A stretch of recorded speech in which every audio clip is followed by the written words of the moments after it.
நமது தொலைபேசி இணைப்பில் நடிகர் எஸ் வி சேகர் இணைந்திருக்கிறார். பேசலாம். வணக்கம் சார். வணக்கம். இமயம் சரிந்தார் என்கின்ற தகவல் வந்திருக்கிறது. உங்களுடைய இரங்கலை பதிவு செய்யுங்க. இது மனிதனாக பிறந்தவர்கள் எல்லாருக்குமே ஒரு இறப்பு உண்டு. ஆனால் தமிழ் சினிமாவை ஒரு நாடகத்தனமாக செட்டுக்குள்ளேயே நடத்தப்பட்ட காட்சிகள் எல்லாவற்றையும் மாற்றி முதல் முறையாக கிராமத்து மண் வாசனையை ஷார்ட்ஸ் சினிமேட்டிக்காக எடுத்து சென்றவர் பாரதி ராஜா அவர்கள். நிழல்கள் படத்திலேருந்து அவரும் நானும் நல்ல நட்பு தொடர்பில் இருந்தோம். என்னுடைய தந்தையோடு அவர் ரஷ்யாவுக்கு அந்த ஃபிலிம் ஃபெஸ்டிவலுக்கு சென்று வந்திருக்கிறார். என் தந்தை மேல் ரொம்ப மரியாதை மிகுந்தவர். ஒரு மிகச்சிறந்த கலைஞன். அது கலைஞன், ஒரு நல்ல நடிகர். அவர் ஆனா டைரக்ஷன்ல போனதுனால அந்த நடிப்பு இதுல வரல. அப்புறம் கடைசி காலங்களில் சில படங்கள்ல ரொம்ப சிறப்பான நடிப்பை கொடுத்தார். மாபெரும் கலைஞர். இன்னைக்கு அவர் படைப்பாளிகள் சங்கம்னு ஒன்று நாங்க ஆரம்பித்த பொழுது அவருடன் மிக நெருங்கி பழகக்கூடிய ஒரு வாய்ப்பு எனக்கு கிடைத்தது. எப்பவுமே சொல்லுவார், யோ நீ ஒரு சத்திரியன்யா, என்ன இப்படி போராடுற, இப்படி சண்டாக்கி வர அப்படின்பாரு. பட் எது மனசுல பட்டுதோ அதை தைரியமாக சொல்லக்கூடியவர். அது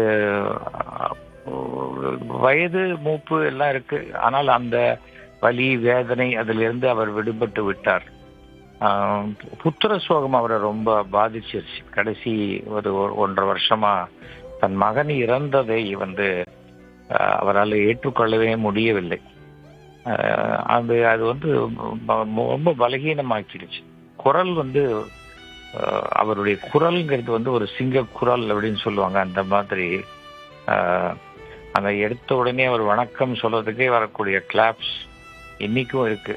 பாரதி ராஜா என்ற ஒரு மனிதனுடைய உடல் வேணா இன்னைக்கு இந்த பூமியில் இல்லாமல் இருக்கலாம், ஆனால் அவருடைய குரல், அவருடைய சாதனைகள் இந்த உலகம் இருக்கும் வரை வாழ்ந்து கொண்டுதான் இருக்கும். சினிமா கலைஞனுக்கு கிடைக்கக்கூடிய மாபெரும் அங்கீகாரம் அதுதான்.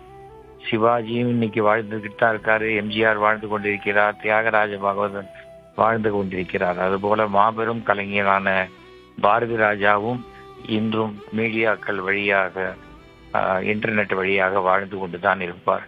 அவருடைய ஆத்மா சாந்தி அடைய நான் பிரார்த்திக்கிறேன். அவருடைய மகள், குடும்பத்தார் அனைவருக்குமே என்னுடைய ஆழ்ந்த அனுதாபங்களை நான் தெரிவித்துக் கொள்கிறேன். ஈடு செய்ய முடியாத இழப்பும்பாங்க. ஒரு தந்தையோ தாயோ இறப்பது irreparable லாஸ் அப்படிம்பாங்க. அப்படிப்பட்ட மாபெரும் ஒரு நல்ல ஒரு அஃபெக்ஷனேட் நண்பனாகவே நிறைய பேருக்கு இருந்தார், நிறைய பேருக்கு குருவாக இருந்தார். அப்படிப்பட்ட அந்த ஆத்மாவுக்கு என்னுடைய இறுதி அஞ்சலியை செலுத்துறதுல நான் ரொம்ப ஒரு பெருமைப்படுறேன். அவருக்கு என்னுடைய நமஸ்காரங்களை நான் தெரிவித்துக் கொள்கிறேன்.